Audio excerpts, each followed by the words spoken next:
You're listening to the New Old Heads podcast, shot live every Tuesday at twitch.tv/newoldheads and released every Thursday at noon via bringingdowntheband.com. The show is brought to you by Coleman Dental, Printfinity, Indie CD and Vinyl. Support the show directly by becoming a member at patreon.com/newoldheads.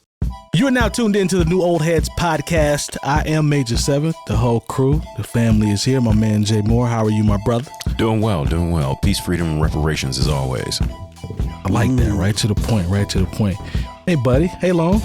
Hi, man. How you doing? I'm doing all right, man. Good to see you.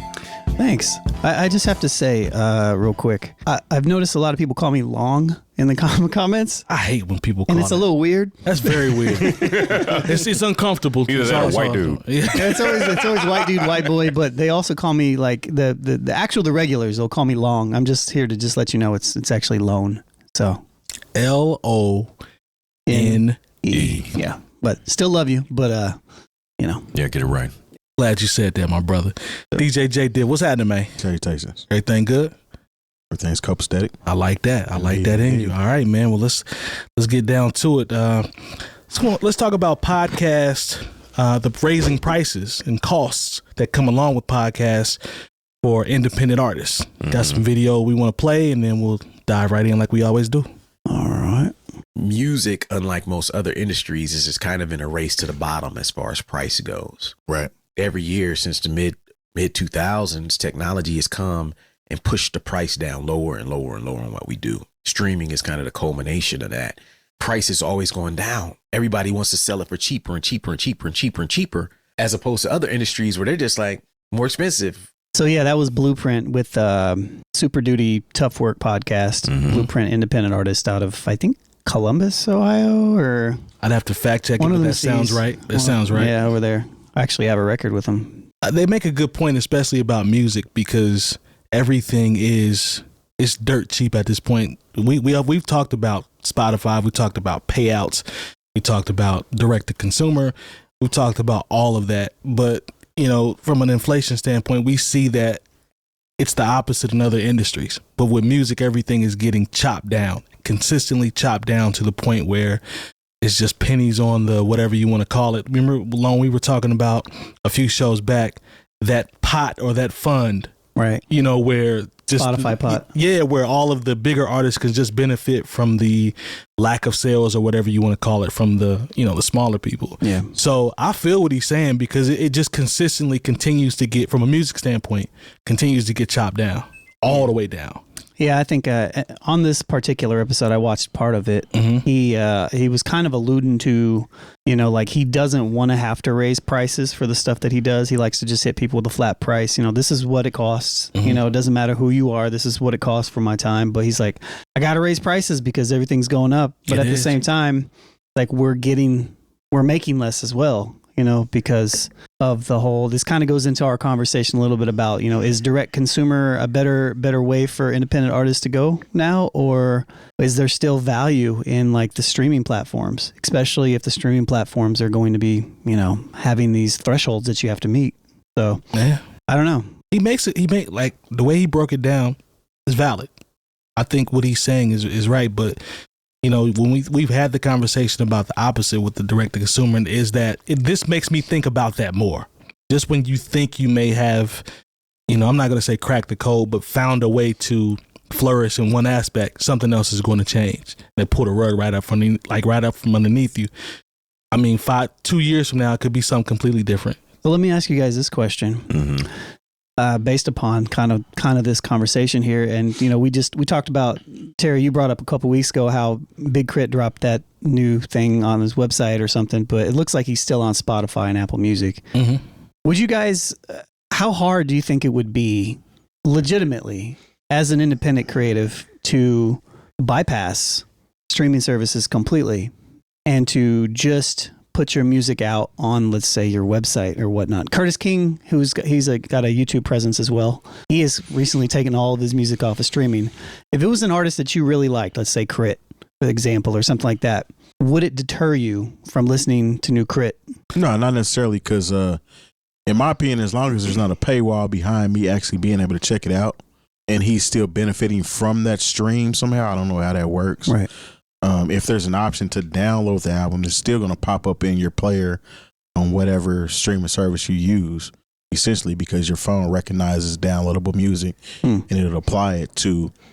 It'll Your put it in the library. folder. It'll put it in your library, essentially. Right. So as long as there's not like a bunch of loopholes and things you have to jump through, Like signing up for like a Luminary. random Yeah. Luminary account, Yeah. or something like that. long as that's not one of the things that I have to go through, then I don't see it being a problem. Because I mean, I went to Big Crits and checked it out before it dropped, because I think it was just like a single that you could go to and get directly from him at a pretty much name your own price. But this week it dropped on all streaming platforms. So Do you think that that's a problem for people that aren't as big as Crit though? not necessarily, because as long as you get a website or somewhere where somebody can land on and get to your product, I don't see that being an issue. I mean, people used to have it back in the day with MySpace, essentially. You had a music player on your MySpace. Right. You didn't pay for that. You just had a music player and people could check you out. So I don't necessarily think that it would kind of pigeonhole people that aren't as big as Big Crit. I think mentally pulling everything down from a streaming platform, in your mind, it makes you think you're not reaching as many people. And then there may be analytics to back that up to say that you aren't because you're not on the streaming services. But I think the artists that are successful, who was that you did the example of that pulled everything down? His name's Curtis King. Yeah. So if someone has the wherewithal to take that leap and jump out and pull everything down, they have to be comfortable enough mentally with themselves to know they're missing out on, whatever streaming services can do. The thing about it is, too, not to cut you off. No, go ahead. But I think Snoop just had an interview not too long ago where he was speaking on how many millions and billions of plays his music got, and he's seen like 20 grand. Oh, no, he said like 45. 45. Yeah. For like 1 billion streams. Yeah. Right. Was it 45,000? 45,000. Yeah. Okay, yeah. So Yeah. based on those streams, you know how many streams that is? That's a lot. That's a whole lot of streams. Yeah. It doesn't equate to like you going on tour. You can make that $45,000. Well, Snoop is making more than that on one appearance. Yeah. He can go next door. And it don't have to be a tour. It don't have to be a tour. He just Yeah. makes that on an appearance. Right. Your not as popular artists can show up at a club appearance and make about 10. Yeah. You know what I'm saying? If they flip the merch plus what they got to perform, yeah. Right. So Yeah. I mean, it's not really if it's about money and you actually making a living off of this stuff, your everyday grind is going to provide to you more than those streaming services are any day. And know what I'm saying? that's what I was going to go towards. To Terry's point is, if you make that decision, then you're going to have to fully embrace it and just wear it, and actually wear it and go for it. Because if you do, you can't play with it if you make that choice. You have to actually wear it and market it that way, and just live with the results. And if you can stand in the paint and do that, I don't have a problem with it. Yeah. Go ahead. No, and it's just like I have no problem actually still paying for art that I appreciate. I've been listening. Of course, we talked about how we're all fans of the Michael album. So I went out and this summer, actually somebody gifted me, the 45, the single, and it was like $3 off if you take this back, and so I went and bought the full LP. Now I don't even have a record player, but I appreciated what he did so much. I wanted to actually buy, because I can't stream it enough just on my own in my casual time and listening to actually make it come off as an entire album purchase. Right. So it's the same thing with like we talked about it when the May the Lord Watch documentary. I had no problem, throw them a little something. $10. Yeah. Because if it had played at some little small movie theater here, that's what I would have paid to go see it. Yeah. So I think there is, for certain artists, if you have a fan base, because Little Brother doesn't have, when we just talk about Little Brother again, they don't have this fan base of millions, but they might have.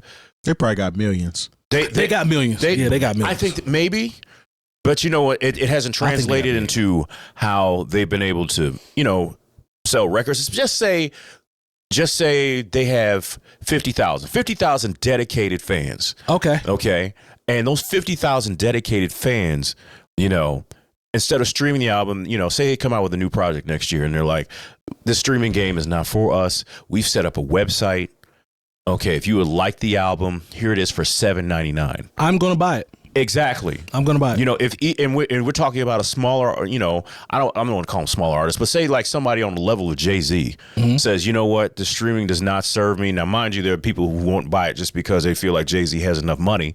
But if you're a Jay-Z fan like I am, and not so much Lone, but you guys are. I got no issues with Jay-Z. Exactly, but you know, but say he said, you know what, I've crafted this album, and I'll have it available for physical release. I'll put out some commemorative vinyl.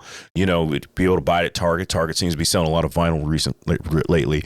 And if you would like to have it in your phone, you can buy it for $9.99. That's kind of like what he did with the Magna Carta Holy Grail. Everybody had a Samsung, had that album for free. Yeah, you know, but you had to buy the phone. Yeah. There's already an extra barrier. So here's the barrier. As long as you got a website, if you got a phone that is connected to the internet, you can buy, and you know, you can, just like you got all these payment apps on your phone, and you can just go ahead and click that, just like you do when you go get coffee or something, and you can have my album. And I'm not going to put it on streaming services because they're not doing right by us. Yeah, I mean, he can afford to do that. He can afford to do that. But there's, like I said, an artist like, if Killer Mike gave me an option to buy the album, I mean, maybe it is. I don't know, because like it used to be Apple or iTunes or whatever. I know they've made so many changes with these things. Everybody sees them as pretty much just as streaming services. But say he didn't want to go through that. He set up the Michael website. I would be happy to buy for $9 or $10 the CD directly from him. Yeah, I'm buying. You know, like, I think this is where we have to start really. We repping. Yeah, we repping. I think that's where we have to really start repping. Or the artists have to say, okay, there are some new rules here. If you really support me as an artist, then and through your social media, you know, this is a way for you to actually monetize your social media. Every time I got 12 million followers, I got this. But wait a minute, you got 12 million followers and only 8,000 people bought your album. So that goes to your point about how many fans does Little Brother have, right? Sure, I'm sure a million people have heard of Little Brother, but they're not a million Little Brother fans. You know, in that aspect I thought about it. Because when I look at, I say that just because I look at the numbers of how many people have watched the documentary. But what I'm saying, but I get what Lone is talking about. Your reach, people that you reach through your music, right? When we talk about that core, yeah, that number's going to be scaled down. It's like the 1% rule, and we're all a part of that percentage, right? Like we would all go out and cop. So to your point, Lone, I get what you're saying there. But what do you think about? Because we haven't heard from you. Just on the actual concept of, you know, what we're talking about, because you've asked us, but we haven't heard from you what you think about it. Well, I feel like we've talked about this in general a handful of times. I feel like a lot on the show, back and forth, and it's just as this streaming world continues to evolve, or devolve. Yeah. I continue to find myself in a place where I'm thinking deeply on what is realistically the best way for artists to go about and promote their music and put their music out there. And, you know, there's something to be said about the ease of use and how easy it is to a streaming platform. All your music is right there. You know, like if you buy a Killer Mike album and it's not on streaming platforms and it's on the only app on this other program over here, and you typically listen to Spotify, but now you have to play it off of your phone. I mean, it's, you know, I think we need like a medium player, and maybe it already exists. I don't know, because that's not how I consume. Yeah. But you know, like something like what Terry was talking about, like as long as whenever you can download their album, it goes where all your other music is. I think it's cool. Outside of the ease of use and making it easy for the consumer, streaming really doesn't make a lot of sense for artists. For the artists. From a money point of view. From a money point of view. Maybe from a reach point of view. But there are applications. Spotify is getting in bed with Instagram. TikTok is creating TikTok music to where that when you're scrolling on your, you know, those apps and you see a music, it'll literally link and connect right away. So you don't even have to like leave the app. You know, like there's YouTube music as well and all that good stuff. And they're connecting content and they're getting better at connecting content and all that stuff. As things continue to grow, I feel like, I don't know, it might just be something to where you really isolate yourself if you're out there like that. I have a question. It's not just on online stuff either, though, because like even in the DJ game, a lot of clubs that hire you will tell you don't have to do as much now because you're only coming in here with a laptop and your equipment. Back in the day, they used to have to bring in crates. I literally had a promoter tell me, that since you don't have to bring in a bunch of crates, we don't pay as much as we do or used to. Like okay. The experience is the same regardless of how many crates I have to load in. Mm-hmm. You know what I'm saying? Your job doesn't change. My job doesn't change. I still have to Move the crowd. I still have to go through these songs. I still have to do my job. My job and what I'm charging you has no bearing on how many crates come through that door. Right. You know what I'm saying? So, and they still do that to this day. I mean, they might not tell you crates are involved, but they're pretty much trying to pay you the least that they can. Yeah, physical labor. Yeah, physical labor than they would back in the day. And so essentially with music as a whole, everybody thinks that they can just pretty much pay you what they think it's worth. Yeah, I think it's just super devalued as an art form. The music and content in general is just, there's very little value. There's realistic value to it. We look at it as a commodity more so as a necessity. But realistically, what's the point of life if we're going through life and we can't enjoy the things that we're doing, right? No, I feel you. So, I feel you on that. And I wanted to ask a question when you talked about, specifically to you, about the streaming. Is it worth what you may miss out by not having yourself on a streaming platform from a viewership standpoint? No. How does that balance with payouts here versus what I might get from an exposure standpoint on the streaming side? so I think there's a little bit of just fear All right. in the artist, because even Curtis King is a great example. He pulled all his music off of there. Now, granted, he used this kind of as an album rollout. Mm-hmm. He did it in a smart way. He was like, I'm dropping an album, but I'm also not dropping it on streaming platforms. I'm taking it. He used the whole thing as a marketing thing, which is smart. I respect it. And he made more money because you're selling direct to consumer, and somebody comes in and they buy. You get 100 people that buy a $10 album. I mean, that's You've already made your money. You know what I mean? Like that's a lot of streams. Yeah, I mean, you so- gotta be that artist that is comfortable with whatever that outcome is going to be too. Yeah. So just like back in the day when Nipsey Hussle dropped his album and it was $100 to get it, he had to be in a pretty much in the mindset to know that I'm comfortable with whatever outcome happens, and it worked in his favor. I think Jay-Z bought He bought 10 of them. I think he bought 10. So I mean, that literally set the standard. So everybody's like, now Jay-Z bought 10 of them, I can buy one. I think somebody else was that Rock Marciano that did that recently. It was like a $30 album. It was $35, $40 or something, and it was exclusively in one spot, if I remember correctly. There's somebody else. Rock has something like that, if I'm not mistaken. I was thinking, there've been a few artists that have done this where they've just, they really expensive projects like that. And that's different though, because these are isolated incidences where somebody says, we're going to do this one. We're going to do this one. To be able to stand in the paint and say, I'm pulling everything down and I'm strictly going direct to consumer. You got to wear that. But you know what? At the end of the day, you make your most money being direct to consumer. And what I mean by that is showing up and performing in front of your fans. Yeah, because we already see what happened with record labels and things of that nature. That's not where you're getting your bread and butter at, right? Especially in the streaming era. It's just not going to happen. Look, I mean, I can dig it. Look, I remember when the mixtape game was a little bit different before it's like before and after DJ Drama.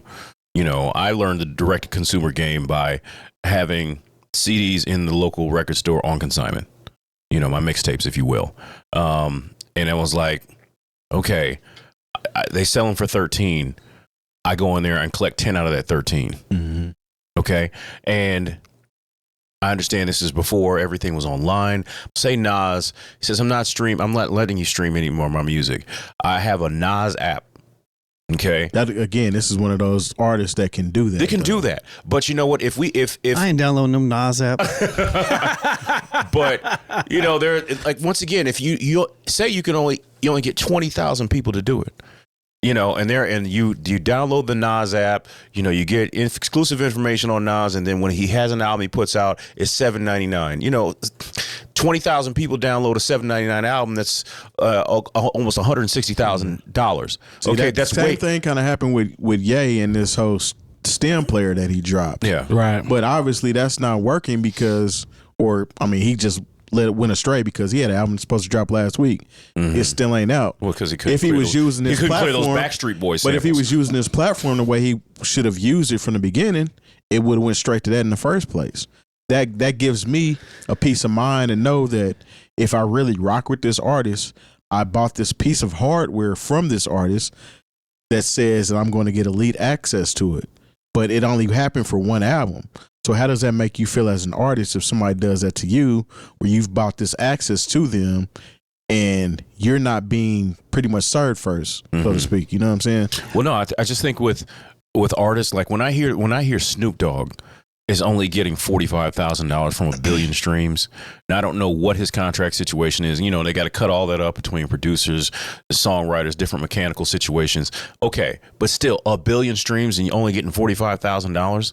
You know, a smaller artist, you know, like Little Brother, who is not small to us, but compared to the 30-year juggernaut that is Snoop Dogg's career, you know, it's a different dynamic. You know, why would I be sitting here trying to struggle for these half of a penny? Yeah, because you're not even getting return of investment at that point. You know, so I mean, but Little Brother is also, you know, they sold out when they offered their vinyl. They sold it out almost immediately. So there are people who are willing to do that direct to consumer. But there are some people, because they like that physical piece of media. I wanted to have the Michael album just as almost like as an art piece, something to have in my personal collection. But there's some people that just want it. They just want to have access to their favorite music on their phone. And so that's where, you know, finding a way to sell direct to consumer digitally is going to be something that artists who are serious about creating art and maintaining the ability to create art are going to have to start getting very serious about. Because if it's just through streaming and you're hoping like you can tour, then it's not enough to maintain. Honestly, it's not enough to maintain the record industry. It's not. I think almost a new approach needs to be had. I mean, thinking about everything we're talking about here, music artists need to be able to separate the chase of fans and the commerce aspect of everything. And so, for example, we're so programmed constantly to, well, how many followers does it have? Any new young student that I ever have that comes through the school, they're always like, oh, you put out music? How many followers do you have? How many subscribers? How many views does it have? How can I get my followers up? But that's the entire way that that's how we are now. That's how the machine works. That's how it all is. True. And I think what artists need to be able to potentially to break away from that system, to not gauge their success on the fandom aspect of it, or I would call them low quality fans, realistically, in the sense that there are people that will consume your content. They'll pay attention to you to a degree, but they won't actually give you anything outside of something tangible that you can, something outside of something that you're literally doing all the work to give them to, you know, it's like, I'm going to make this sandwich and I'm going to put it in your pocket.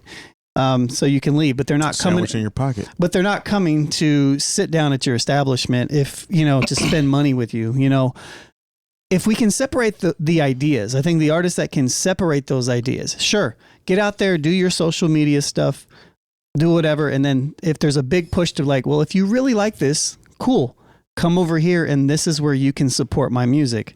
But I'm not going to give you anything full on these socials. And I would consider a streaming platform a social at this point. Right. And so if you I can, don't think it's going to change. If you can make that switch internally within your own self to be like, no, my art is this value. I'm going to, you know, it's going to live here. This is where it's going to live. And anybody that really wants it, that really likes what I do, is going to come over here. I don't know if that's ever going to happen. Because that still equates to having a following and having people that are checking you out on the regular. So it almost is ingrained in the dichotomy of an artist right now, that you have to have these certain things in order to make it, because everybody essentially is striving to make it independently. Right. Whereas like back in the day, it was more so, I'm going to do me, and hopefully a record label finds me and puts their machine behind me. Now everybody is coming into it as an artist, like I have to be the machine and do everything so that people pay attention to me. And if I did want to major, they have to see all those steps in line for them to even get behind me and push a product. You know what I'm saying? I always use. I'm sorry. Go ahead, Lon. Go ahead. Well, I was going to say with that, imagine if you went into it with the approach as an independent artist, but you went into the approach like, all right, cool. I'm going to do all those things. Mm-hmm. Right. Yes. I'm going to try to get your viewership in the content aspect of it, you know, but if you really want this music, this is where it's just like buying a t-shirt. You know, you treat your music just like buying a t-shirt. And this isn't like a revolutionary type of idea that I'm talking about right here, but I think it's doable. And I think it comes from, but I think you also have to, like we've been saying the entire segment, it has to come from an approach of you have to be willing to know that you're not going to catch the strays on the streams. You know what I mean? Like you're not going to get those random streams anymore. The person that I always use as an example that I think has it mastered. Now he's on a higher level, you know, per se, in terms of what we're talking about from a comparison standpoint. But my mind always goes back to Currency. And Currency is the one person that a cult following. He has a cult following and he has it figured out. That was developed through him putting out those mixtapes consistently and constantly. Now, everybody's not going to be able to tour at the level that he does, but the relationship that he has with his fans is Teflon at this point. So whatever he does, whatever he puts out, if it streams a lot or not, when he goes to the tour, they're buying the merch, they're paying to go see him, and it's clockwork every single time because he developed that.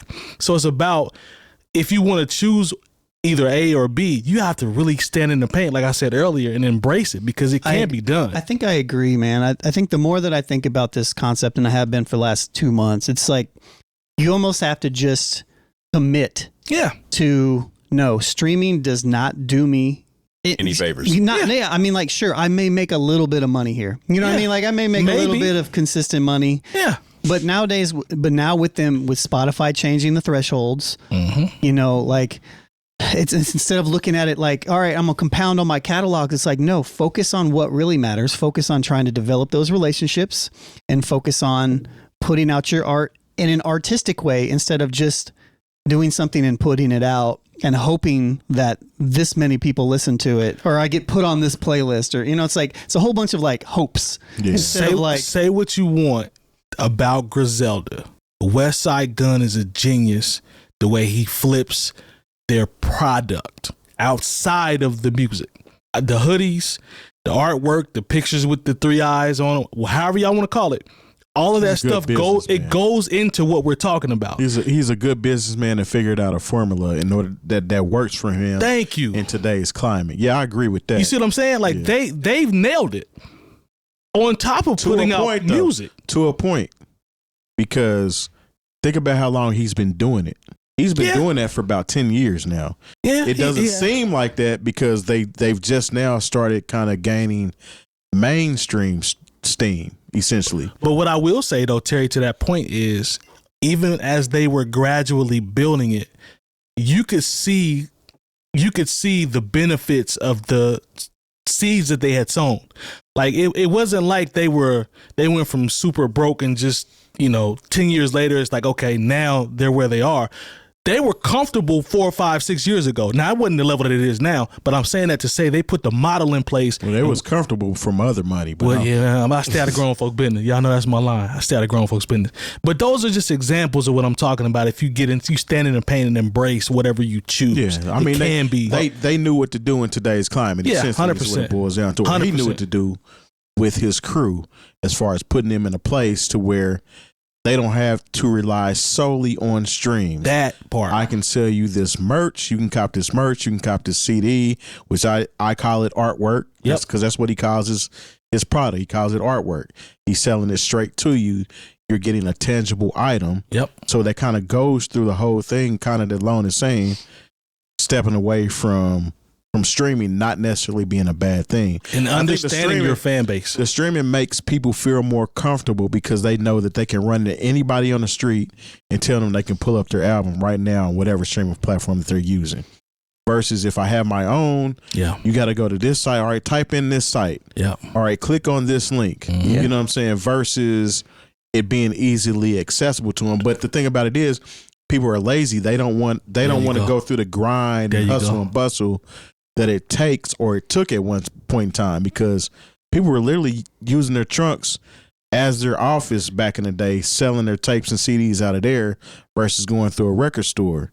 Those and three we've pretty much crippled or handicapped the game by making it so easy for you to stream stuff. Those 3 extra steps that you described could be the difference in obtaining a fan versus the potential of possibly losing one. I got to go through all this for those 2 or 3 extra steps versus boom, it's on Spotify. Look, man. So that's a conversation itself. We don't care about, but just really quick before I jump in, the artist, there's a messed up mind state where artists would rather have the low quality fan than the high quality fan. Right. Yeah. Yeah.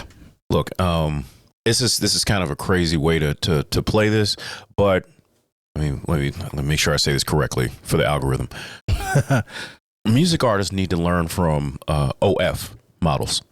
Yeah, there you go. Okay, there you go. Because these are people who were in a certain industry who probably didn't see themselves getting the money they were supposed to get. Yeah, and they said, here's a direct to consumer way of and. Everybody has a phone. If you tell me that it's going to take me 2 or 3 extra clicks of my thumb to get and that's going to keep you from attaining my art or whatever it is, that you think of what it is that I do. Yeah. Then, okay, you probably weren't going to do it anyway. Nah. Well, the thing about it is crack sells itself. Okay, so there we go. Got me there. What I'm saying? So got me there. But and it's also the difference of mentality of whether or not you want to be rich or do you want to be famous. Okay. Yes. You see, the thing is, if you are willing to figure out, if you have, an email list, if you got this many followers on your Instagram, and you are good with just 1% of those people selling to them directly, then that's the mentality of somebody who understands what it is to be rich. If you just want to be famous, there's still people who are looking for record deals and want to just sign and have their music on streaming just to say that they are, so they can be on TV and have the lights flash in their face. They don't have that mentality that says, let me do just a little bit of extra work of building an infrastructure for my art, and creating a situation to where they can just come directly to me. Like I said, I mean, like when I think about the City Girls, not that any of us would download a City Girl app and get the music directly from them. Yeah, I'm gonna pass. But once again, here it is. These girls have 12 million people on their Instagram, and how is it you only sell 8,000 records? Now, if you had a City Girl app and maybe you had some extra content on there, you had a weave and eyelash giveaway every couple weeks, something to get your core audience engaged, and then you say, okay, on this day we're putting out an album, it's going to be $7.99. I guarantee you'd be able to get more than 8,000 people to drop $7.99 on a City Girls album. The thing about it is, it's moment music at the end of the day, and we've talked about moment music. That's a good point. But then I've spent money on moment music. Yeah, but City Girls actually have a whole TV show damn near modeled around them. With the Issa Rae's TV show Rap-ish, yeah, that's essentially the City Girls. Yeah. You know what I'm saying? It takes place in Miami.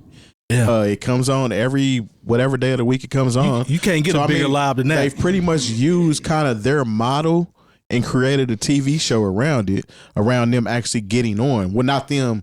But once again, exactly. But I mean, 2 people that are kind of like them. For all their followings, for all their popularity, being on Breakfast Club, sitting down for a whole hour. Is it translating? If you could get on the Breakfast Club and tell people to download our app, and 10% of the people who are listening download the app, and 1% of the people who download the app actually buy your album, you do a lot better than 8,000 sales through these streaming services. But once again, that's the mentality. Like, they were happy to be famous. I know they probably trying to get their money, but I'm sorry, 8,000 sales through all the streaming services. This includes the videos that get played on YouTube. All that is an aggregate of how you get paid and what comes up to your record sales. And when you see 8,000, you didn't make, if you sold 8,000 physical CDs through a major label system, you wouldn't make no money there. So I know you're not making any money through these streaming services, which are paying you less than a penny. Well, I mean, our podcast is doing better than the music is at this point in time. Yes. So if you can find a way to sell your person, like I said, that's what it's about. Yeah. Find a way to sell your personality and if you have the ability to get on a platform as big as the Breakfast Club and you can direct someone, hey, go right here and get this from us, Because like I said, you only need a small percentage of the people who follow you.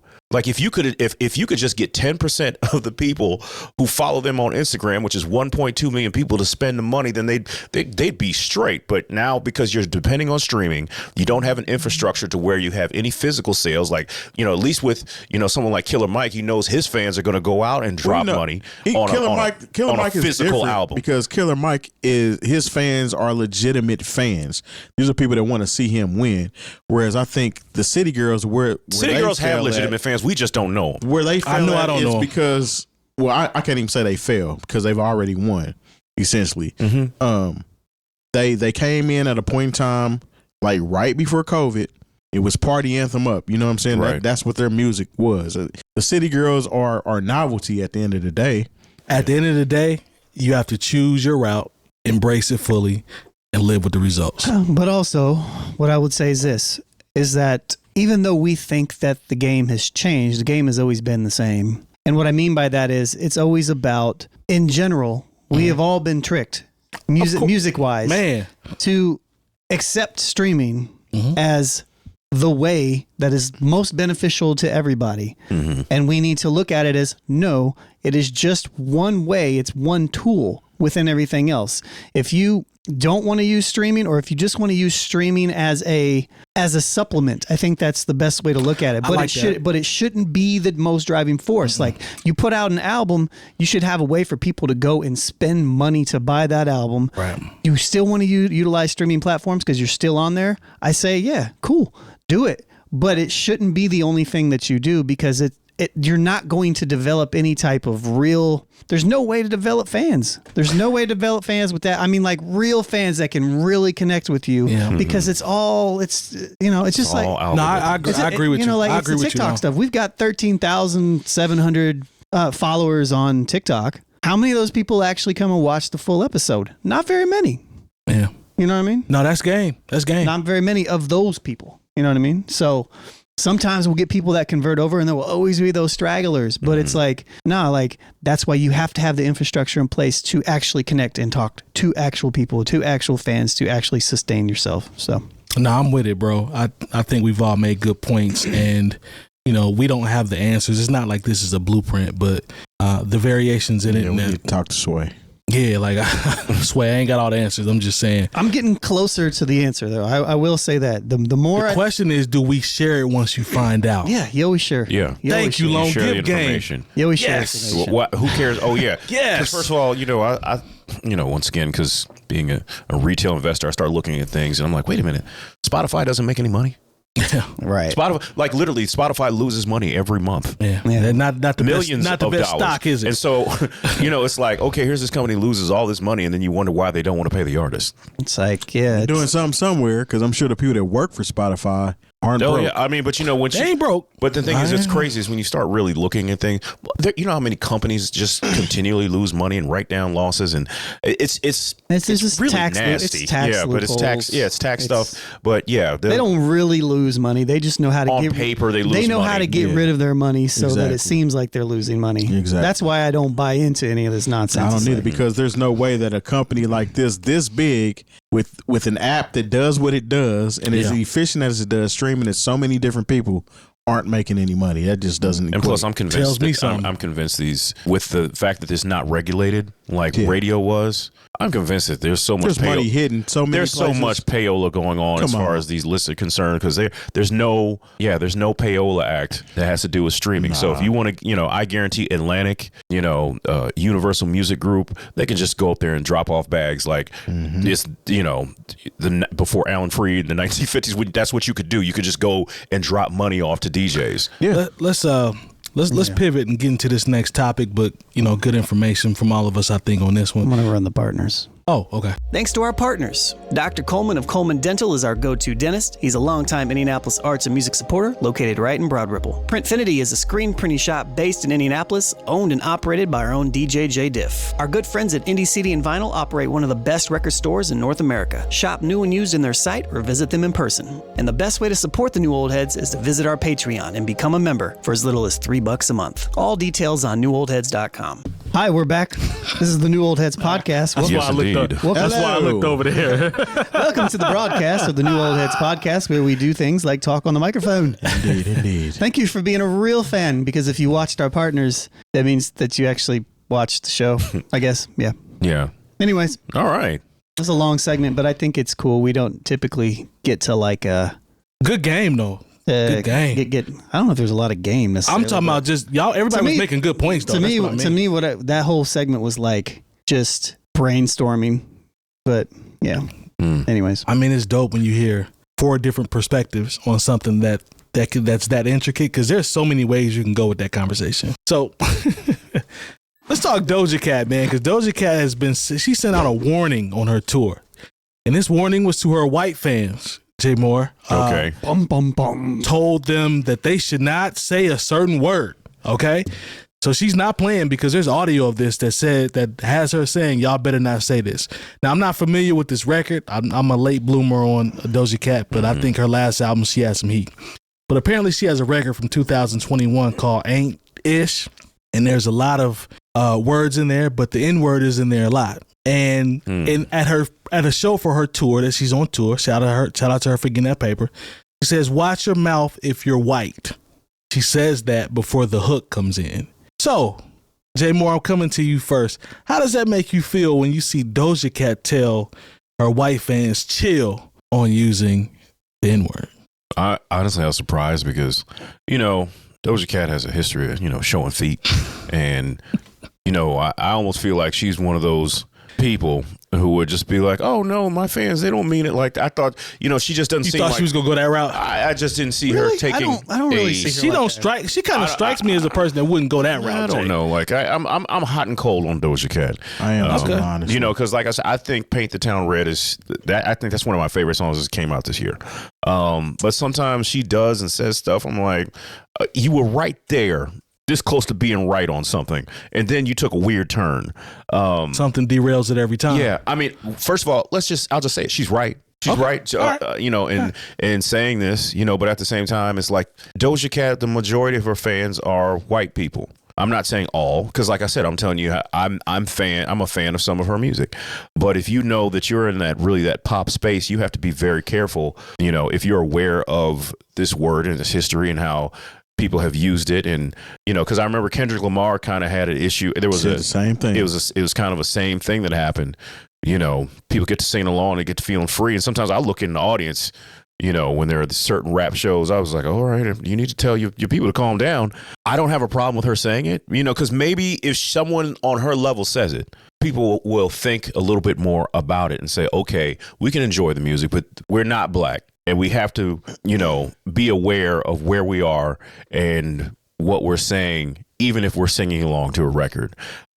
My advice to artists is like, hey, man, I'm uncomfortable when I hear the N-word in the choruses of songs, the part that's most easily identifiable, Right. and the part that's the part that people remember.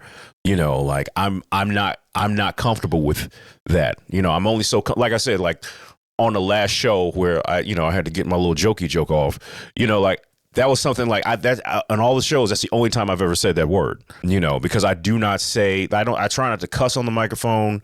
Well, I mean, at coaches, that's different. Yeah, I was about to say. Yeah, I'm talking I was about here. to fry you for that. But, I'm about to fry you for that. I don't say because I don't say the N word and I don't say the B word on the microphone when I'm hosting parties. I just don't. I will censor myself when I'm kind of the same way, even in everyday conversation. Yeah, and so I like I said, I'm gonna just go back to the point. She's right, but sometimes and maybe this will be helpful, but sometimes people will say, okay, from Doja Cat, but you know what? It's not for me to judge her on saying something that's right. Because if it's right, then I'll just go ahead and get behind it and say, good for you, Doja Cat. And if there are people who are going to think twice before they say it and just say it's a song and it doesn't mean anything, it does mean something. Because if maybe you'll listen to Doja Cat and her opinion about it before you listen to Kendrick Lamar or even Chuck D. I know he's spoken, whatever. Spoked on it. Spoked on it. I like spoke. No, I you like don't. spoke. Yes, I do. I like spoke. I like spoke. Very extensively, and his distaste for the word, and even though he said it in some of his music, he's there's a context to it though. Yeah. So I mean, I'll just leave it at that. Shout out to Doja Cat for telling her fans what time it is. What you think, Terry? I think it's a kind of a tired conversation that we have to have all the time. Honestly, Well, it's the same. That's We had where that I'm at. tired conversation. We had to talk about blackface every year. Yeah, This this is a thing, and unfortunately, I feel like it's disingenuous coming from Doja Cat. Kind of based on The show some of and the things that Jay Moore actually brought up. Now we getting somewhere.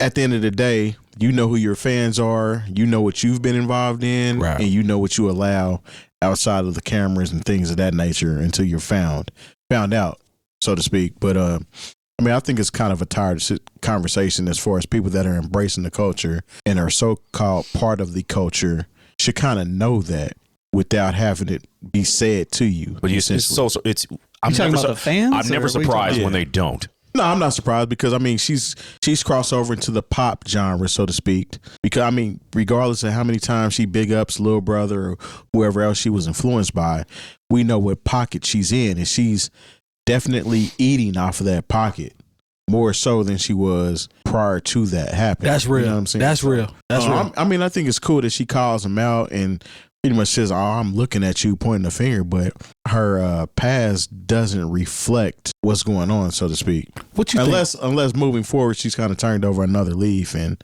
things of that nature. But I kind of feel like Doja Cat is a big troll at the end of the day. That's how she got on with the cow song. There we go. He's trolling. Even though she already had all this music out, we found out about her through the cow song. Yeah. What you think, Long? When you see this? I think good for her.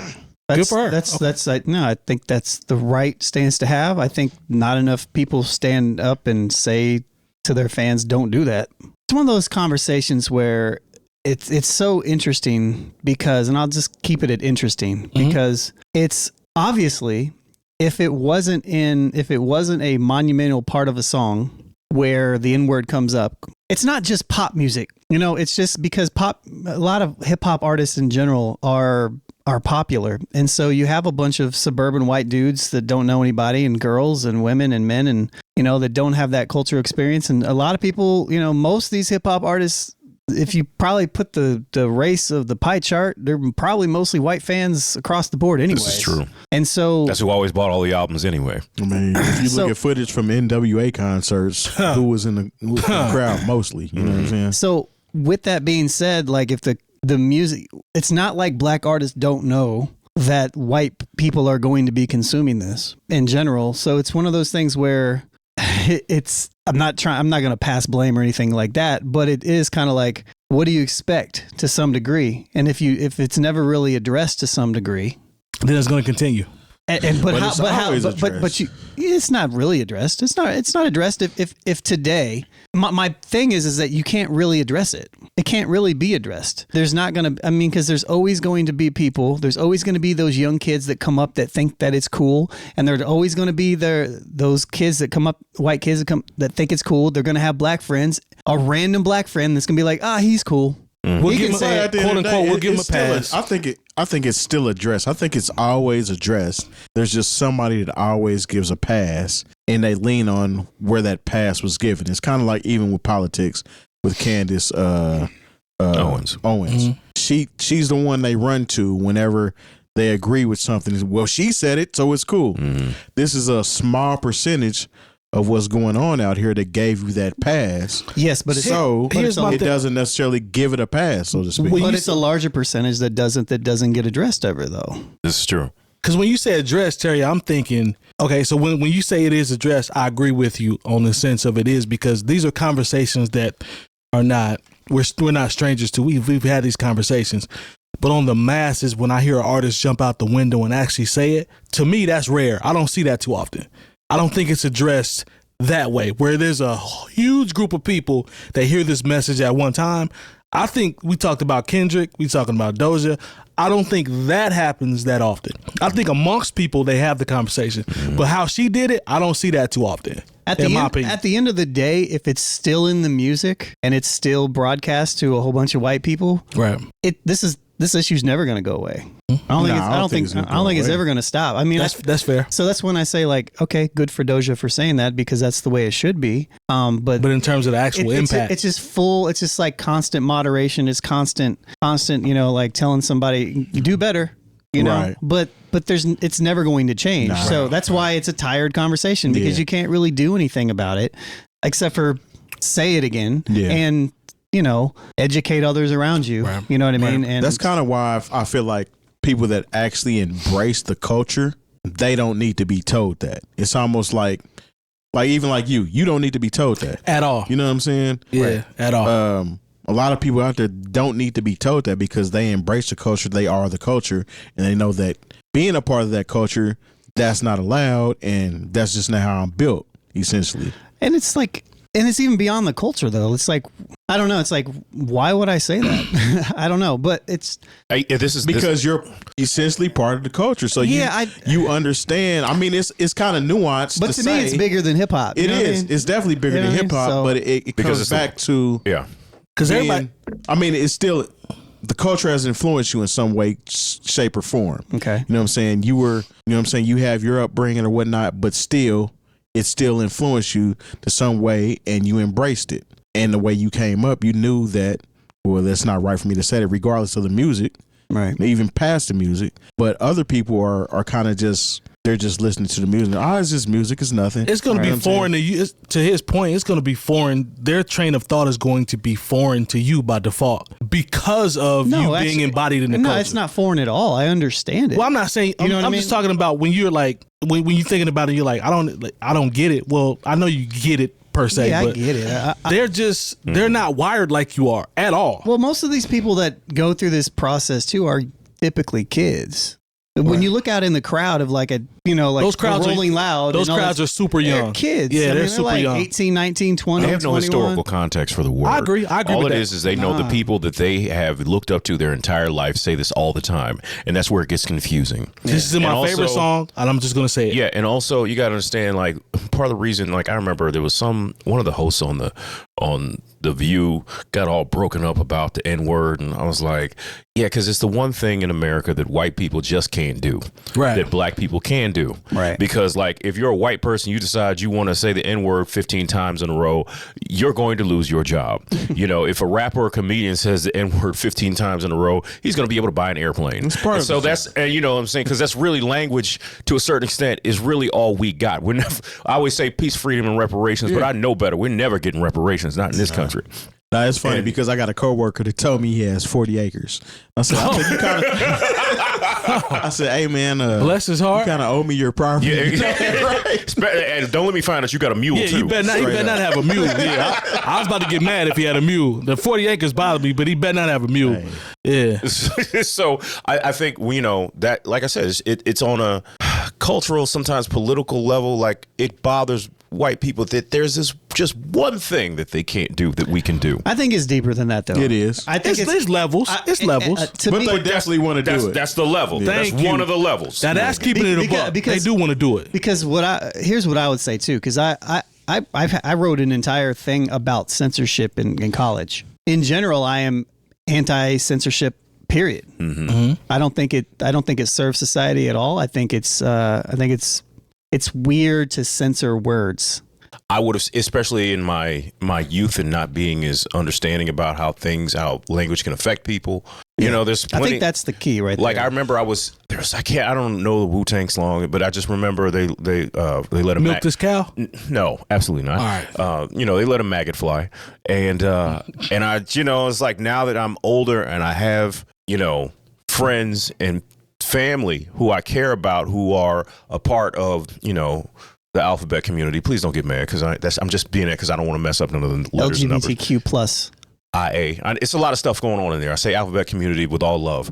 Like, I don't feel comfortable playing, certain rap songs from the 90s. For sure. And so when I hear, there's a part in a J. Rue song that, when a DJ is mixing it, I always make sure to yell something over it because I don't want that out there because it might be somebody from the community in the crowd. Like, I'll censor the N-word. Or like, even when the what's the Most Def song, Mr. I'll almost do a disclaimer. I'll be like, look, the sucker at the front. yeah, or that too. That's that song by a Tribe. I'll be like, all right, look, I don't want anybody's feelings to get hurt, so don't sing along to this song if you ain't a part. If you ain't a part of this. The thing that bothers me about that host, about all of this, is because everybody's like gung ho to censor everything else. Yeah. But the N word, essentially. I mean, they say it on the radio. Like if you listen to the radio, they say it on the radio. But who says it on the radio? The N word. It's on the radio. Really? Yes. Nigga is said on the radio. By who? By Charlemagne and DJ Envy them, all that. They say it. So obviously, regardless of who's saying it, it doesn't need a censor to be said on the radio. That's real. So it can be said on the radio. Everything else, it doesn't matter how long we've been trying to demonize this word and get it out of the public life or public view. It's still okay at the end of the day. But if there was everything else gets more like, oh, you can't do that because you're offending them. Okay, but let's just say there was the reason why is because there's not only black people that are affected by those other words. This is well. Okay, say there was a gay version of the Breakfast Club, and they were on there just letting maggots fly the same way they let the N-word fly on the actual Breakfast Club. How long is that show gonna last? I don't know. Maybe somebody be like, "This is representation." I don't know. I doubt it. It's kind of on that level. It's kind of on that level when Kanye was talking about our friends that are of a different nationality or of a different religion. You know what I'm saying? Religion. I'm not even gonna get into that, but it's kind of similar. It's like you can't say anything about these groups, but this word we've been literally trying to get rid of forever. It can slip, and it has its places where it can be used, and it'll be okay by certain people. Because, like I said, if they get on to if I know it's a very Indiana reference, excuse me, Bob and Tom, they decide they want to start using the N-word the same way the Breakfast Club, Bob and Tom is getting shut down. Yes. Yeah. And that's my whole thing and Charlemagne will get to host the Daily Show. Yeah. Thank you. So that's his point. That's kind of my point here. Like it either needs to be done to where nobody can say it, and it's never going to happen. No, because but you can't put this same, oh, we can't mess with it if they're saying that. But it's cool if they say that, but it only has to have a certain face that says that. You know what I'm saying? Everything. I think it's just super confusing to white people that don't know any better. Like people that, like, when you have the privilege, right? We've said this, when you have the privilege to just not typically think deep about this stuff is super complicated because you never have to think about this stuff. So it makes it, to your point, it would be better across the board if just nobody said it. Right. Because then white people could feel fine. And I like your shoulders when you say fine. Yeah, I like that. They could feel fine about it because it's banned everywhere. Yeah. And then it wouldn't confuse so many people that don't ever have to even think that far into contexts and all this other stuff. But Terry is right, though, about the inconsistency of how things are policed. He's 100% right. But once again, it is. It's true. Like, yes, is it accepted within our culture a little bit too much, and maybe we need to pump the brakes on it. But like I said, it's a difference between anybody who is not black. Look, I'll be honest. I don't really like when Africans say it because I'm like, you just got on me earlier before we got started. But I corrected myself, right? I mean, because you mean it different. You mean it the way white folks mean it. Sometimes you say it, but no. But I caught myself though. Yeah, I know you're doing better. You're doing better. Thank you, brother. Like like I said, it's a difference between if anybody from outside of the culture says that word, we get them out of here. Yeah. If Ludacris says that word, he gets to, like I said, he gets to buy a $10 million house. We literally don't bat an eye about it. Yeah. Until somebody that's not supposed to say it says it.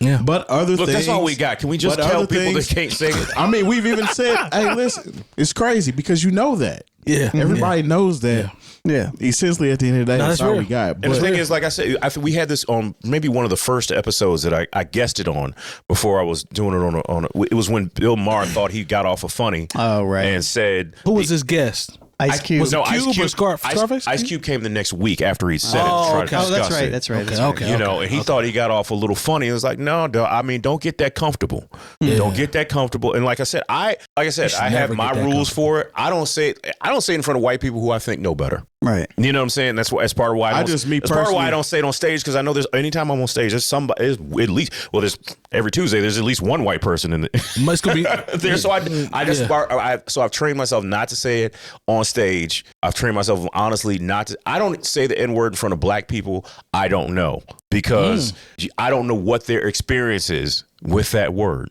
You know, like I have to be very familiar. I have to be very familiar around only black people in the room before you'll hear me use that word. There are black people that don't have a lot of experience with that word. Just for those that are paying attention and watching at home. Yeah, it's not a custom kit that you get with every black person. Yeah. There are black people out here that have not used that word. It's like, I'm Lone laughing, but it's not a custom kit, bro. It's not like it's... I got to point out Lone laughing. I mean, everybody, y'all can laugh, but what I'm saying is... Thank you for allowing us to laugh. I mean, I thought there was a custom kit. There's not a custom kit that comes with... I thought that you were born and then you had it. Yeah, okay, so you're black and you've used this word your whole life. No!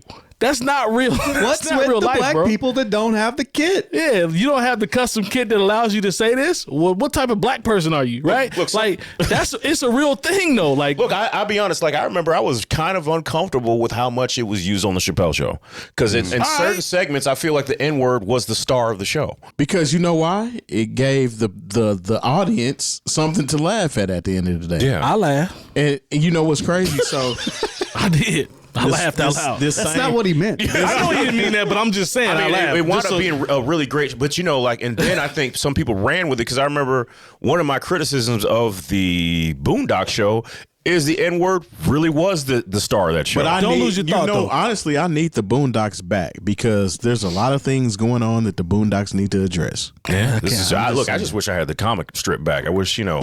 Rest in peace, John Witherspoon. God, man. But no, I was gonna say, so even my same friend that has 40 acres, no mule. He lives in a town outside of city limits. Of course he does. And he talked about how even kids at his school, he's like, there might have been like a handful of black kids at my school. And even when they said it, I felt uncomfortable because of how it sounds coming from this kid that necessarily didn't have this same experience. It's almost like the kid that has a past to say it. Mm-hmm. So they're looking at you to say it. Yeah. Say it. You know what I'm saying? Bet. I feel good. Yeah. He said it. You know what I'm saying? Yeah. And then this dude, he's actually really cool as far as I believe you. His upbringing and things of that For having nature. 40 acres. Yeah. Just tell him no cop the mule, though. You better be cool. We got 40 acres. I don't want him to have a mule. I don't know him, but I don't want him to have a mule. Man, but nah, it's almost like some people have that understanding without it being told to them that certain things aren't right, and it makes me feel uncomfortable. I think it comes with upbringing and you know, parents and honestly just the diversity of their surroundings, what you've been exposed to. I mean, I'm sure you guys, I've heard plenty of black people tell me that they've met white people that the first time that they or even seen like a black person or had a conversation with them wasn't until they were in college. I'm telling you, like I had a friend like that. She was the same way. True. And she's mixed. She was like, I really never had a relationship with like black people until I moved to the city up here in Indianapolis. There are and old like people now, like so many tragic y'all are some of my out there. best friends based on, you know what I'm saying, just experiences and things that I can relate to that I didn't relate to anybody back then. You know what I'm saying? So yeah. At the end of the day, she got a right to say what she want to say to her fans. Constant education, man. Constant education. You know, we can leave it at that. Yeah, whether you're showing feeding race, chat rooms or not. Shout Doja Cat, you was right on this one, okay? Educate your crowd. Educate your crowd. School these devils. Yeah. And at the same time, don't call me white boy because I take offense to that. That's right. And if you have your custom if you kit take with you, offense to it, then you can't call you that. I mean, somebody that's being genuine to you, you know what I'm saying? And carry your kit with you. Carry your kit. NewOldHeads.com for all the education you need this year. You'll see us there. Like it, subscribe, share it, hit the bell. We appreciate your support as always, and we'll see y'all next week. Yes, sir. Watch your language.